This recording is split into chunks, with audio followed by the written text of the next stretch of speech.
Hi everyone, today I'm talking about 5 stocks to buy in 2020, and these are probably going to be the 5 stocks that I'm going to buy the most. And when I actually looked at these 5 stocks, I thought, you know what, this is actually quite a good portfolio, and if I was to recommend a decent portfolio to someone, this is potentially what I would say, that these are 5 good stocks to invest in them. And like I say, these are the 5 stocks that I'm most likely to buy. I have previously seen a couple of YouTubers do their 5 stocks that they're going to buy in 2020. But what kind of really threw me is that the stocks that they actually talked about were stocks that they're only going to buy if they fall a certain percentage. And these were 2 YouTubers that I think are really good investors as well. And when they came out and said, oh, these are 5 stocks that I'm going to buy, but by the way, I'm only going to buy them if they drop a certain amount of percentage, I thought that's kind of like, what happens if they don't do that? There's a good chance that they won't do that.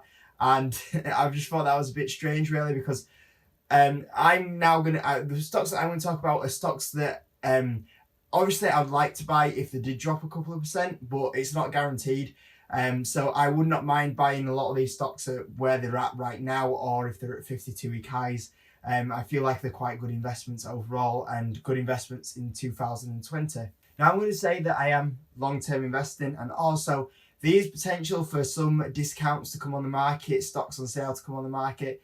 So for example, like iRobot went down absolutely huge, and because of it being down huge, that made a good opportunity to buy this year. So if opportunities like that do come on the market, there will be chances to buy other stocks. But like I say, I can't tell you which stocks are going to drop like they did last year. So and that's something to be really careful of as well. But what we'll do now is I'll reveal the 5 stocks that I'm looking to buy in 2020. So the number 1 stock is Disney, and this isn't in any particular order, but if I was to do an order, Disney would be quite high up on the list. And Disney has been sitting, it has had a nice little jump recently, all to do with its little subscription movie model, just like Netflix. And for me, Disney pulled out a fantastic year last year. I think the last 2 years have been really good for Disney, and it's kind of changed its a couple more investments in the company and its portfolio a lot more. It's increased its moat quite a bit. And when I look at like Microsoft did something quite similar a few years ago that increased its moat quite a bit, and it paid off, and Disney are kind of doing something very similar right now. When I look at Disney, I think the subscription model for its movie-based platform like Netflix will be fantastic for Disney, and I think that it could be bigger than what Netflix is right now. And the theme parks are amazing. There's some pretty decent movies that are going to be coming out. Obviously we've got Star Wars at the end of the year, and then there'll be a few more movies in the year after, and so on. So for me, Disney's in a really good place, and when I look at Disney, I feel like I see that it is at a decent price. I don't think it's undervalued, I don't think it's overvalued. But when I look at this stock, and I think if I'm going to invest in this stock and I put my money in it for 2 to 5 years, where's that share price going to be? And I think that this stock could be pushing a $200 price tag sometime soon. So that's kind of why when I'm thinking about it. And also, if I'm going to hold this stock, what am I going to get out of the stock? Well, Disney do pay a decent little dividend, and as well as that, it's also going to be able to increase its dividend going forward. So you're probably going to get the stock price going up, and in the meantime, for holding the stock and having your money tied up in that stock, it won't be dead money because you'll have a dividend that's also increasing quite well. And as always, guys, if you do want a little bit more detail on a few of these companies, I do have most of the stocks, I do have a deep dive video in them somewhere on the channel. But for the interest of time, I am going to keep them quite brief to get through the 5 stocks, so the video doesn't end up being like a 30-minute video. So I'm going to go to number 2. So my number 2 stock is Facebook, and I'll be honest with you, I might end up buying this stock before we even get to 2020, because I have a position in Facebook already, but the position size has recently not increased that much at all. So for me, I'm kind of looking at Facebook right now, and I'm like, I really like this company, and I feel like it's massively undervalued at these prices. So this is kind of like, out of all the stocks on this list, this is the one that I really want to get into the soonest, really. And for me, Facebook is really cheap at these prices, because I feel like Facebook should be about a $250 stock. We only have to look at the low PE and the fantastic growth here. And for a long time, I've always said like Microsoft is my company that I always recommend. It's got so much growth. It's a cheap, undervalued stock right now. But Microsoft's had a decent run over the last 2 years, and now when I look at Facebook, I'm like, Facebook's probably the one that I feel like in the whole tech sector that is massively undervalued for what it's doing at these prices. Like I say, I used to think Microsoft was that stock. I look at Facebook now and I feel like Facebook is quite undervalued at these prices, and with what the company is doing and its fantastic growth it has, it has an absolute amazing balance sheet. And this stock should be valued a lot higher right now. So Facebook for me is a stock that probably on this list is the one that I'm soonest looking to go and buy, because from my kind of opinion right now is in my portfolio, Facebook, I kind of want to double my position size in Facebook at these prices, because I feel like it won't be down at these prices for too long because it's massively undervalued. Number 3 is Visa, and like I said, Disney and Facebook are probably the two biggest ones on this list right now that I'm looking at trying to buy.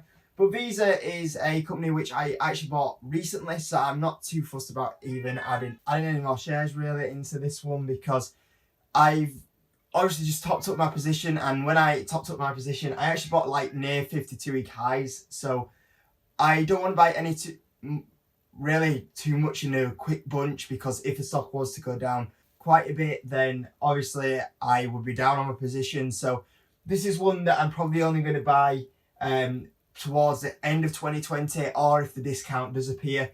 But overall, Visa will be set for another really good strong year, and as far as I can see, it's going to be set for another really good 2 to 5 years return. And once again, this stock, even though it pays a smaller dividend, it still has a dividend that's going to be growing, and I reckon Visa could get to a payout ratio of above 1%, potentially start pushing into near the 2% mark at some point.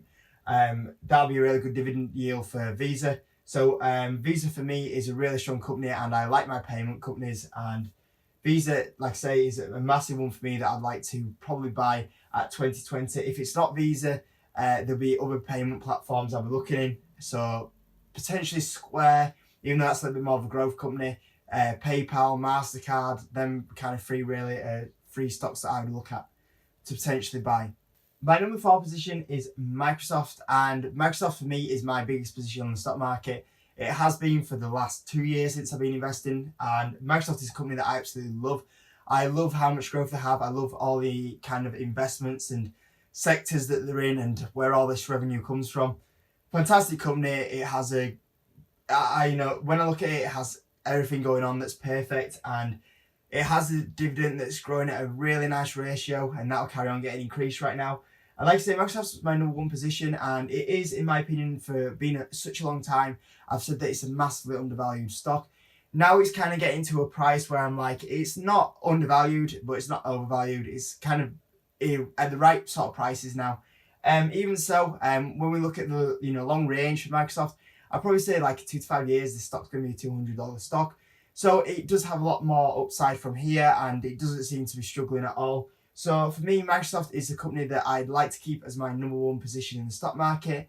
And potentially when I go buy some of these stocks, Visa, Facebook, they'll be getting quite close to being my number 1 stocks, because I've been buying a little bit of them quite recently, and I haven't really bought Microsoft for probably 8, 9, 10 months now, something around there.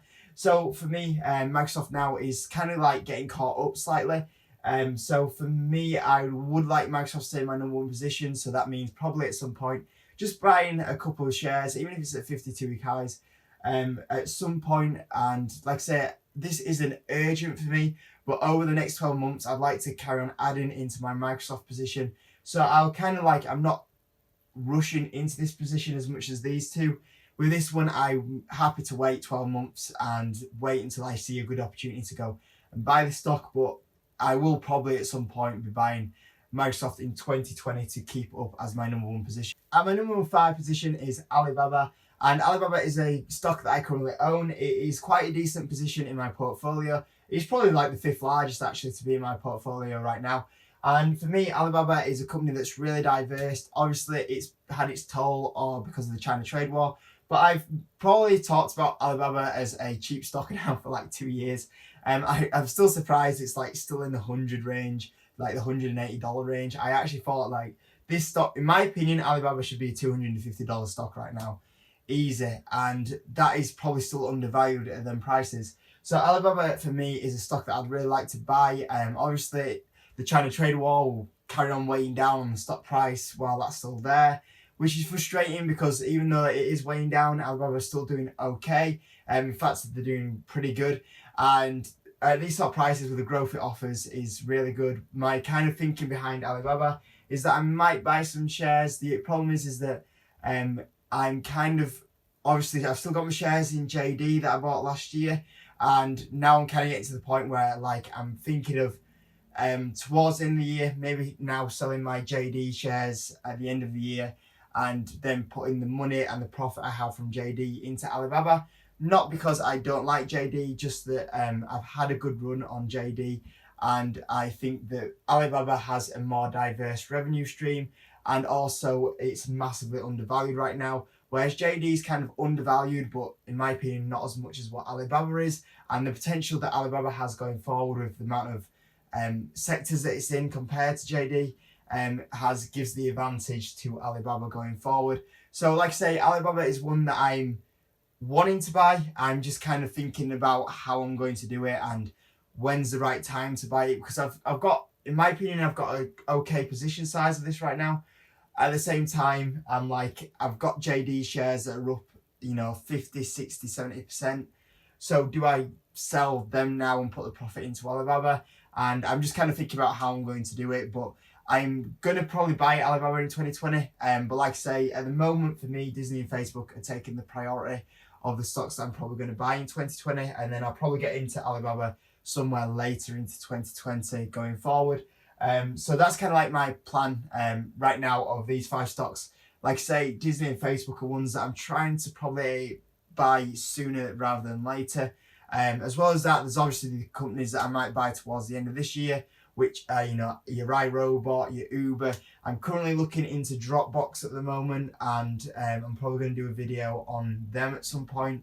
I haven't done it yet, but it will be at some point. And also, I've got Expedia on my list, which I don't think I'm going to buy, but I'm probably going to have a look at it. So when I look at it, I'll probably have a video about it and share that information with you. So those are kind of like the things I'm looking at, but at the moment, these are the 5 stocks I'm going with for 2020. As always, guys, if I do buy any stocks, though, I will update you and make a video about it. And I hope this video helped you. And like I say, I think this isn't too bad of a portfolio, really. If I could buy 5 stocks and hold it for 2020, I'd probably say these are the 5 that are probably ideal. So I hope you enjoyed the video, guys. If you could give the video a like, subscribe if you haven't, that'd be absolutely amazing. And I'll see you in the next video.